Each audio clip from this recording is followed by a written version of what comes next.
বলো, কত টাকা চাই তোমার? 10,000, 20,000, 30,000, 40,000, 50,000, 1 লাখ? আপনার মেয়ের সিঁদুরের দাম টাকা দিয়ে ওজন করছেন? আপনি মা না ফেরিওয়ালা? Shut up! একটা কথা বলবে না। এগুলো তুলে নিয়ে এক্ষুনি এ বাড়ি ছেড়ে চলে যাও। Get out! তাহলে আপনিও একটা কথা শুনে রাখুন, টাকার জোর আপনার যতই হোক, স্ত্রীকে তার স্বামীর থেকে আলাদা করার জোর আপনার নেই আর হবেও না।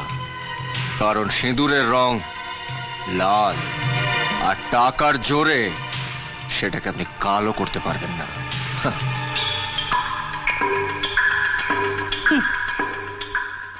আমি কি পারি তা তুমি জানো না লোফার। কেউ টেললে যে তুমি পা দিয়েছ, ছবল তোমাকে খেতেই হবে।